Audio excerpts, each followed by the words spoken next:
नमस्कार, मी प्रमिला झांबरे। तर आज आहे कृष्ण जन्माचा उपवास। त्याच्या निमित्त मी शेंगाचे लाडू करणार आहे। तर त्यासाठी 1 वाटी शेंगा मी भाजून घेतल्या, त्या 1 वाटी गूळ घेतलाय आणि थोडीशी पेंड खजूर घेतलेली आहे। तुम्हाला अजून ह्यात काय खोबरं ही टाकायचं असेल तर टाकू शकता। तर मी आता शेंगा बारीक करून घेते। तर मी थोड्याशा शेंगा अगोदर बारीक करते, नंतर राहिलेला करते। ह्यातच मी विलायची टाकून घेते, म्हणजे बारीक चांगली होईल। तर मी शेंगा बारीक केले, त्या ही गूळ पण 1 वाटी ह्यातच मिक्स करणार आहे।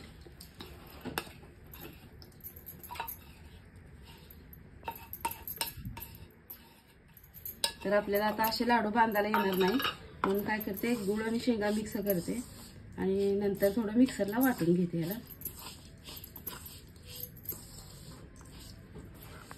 तर ही शेंगा आणि गूळ आता काय करते, थोडं मिक्सरला फिरवून घेते, म्हणजे पूर्ण एकजीव होणार शेंगा आणि गूळ। तर ही शेंगा गूळ असं मिक्स करून मी बारीक करून घेतलेलं आहे बघा। आणि ही पेंड खजूर आहे, ही वेगळीच बारीक करायची आपल्याला, सगळ्या बरोबर बारीक होणार नाही, चिकट असते त्याच्यामुळं।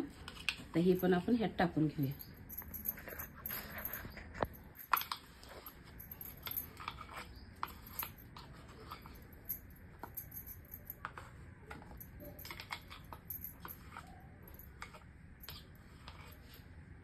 तर आपल्याला आता छान असं ही मिक्स करून घ्यायचं।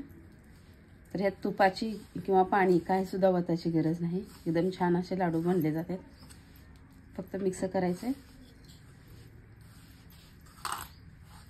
बघा अशा प्रकारे मी छान असं मिक्स करून घेतले मिश्रण सगळं।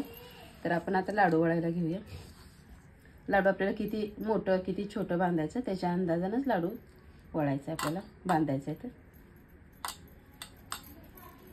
एका हाताने ही छान लाडू येतो बांधता, दोन्ही हाताने तुम्हाला कसं बांधायचं तसं बांधा। तर बघा अशा पद्धतीने मी एक लाडू बांधून घेतलेला आहे। आता सगळे लाडू मी अशाच पद्धतीने बांधून घेणार आहे।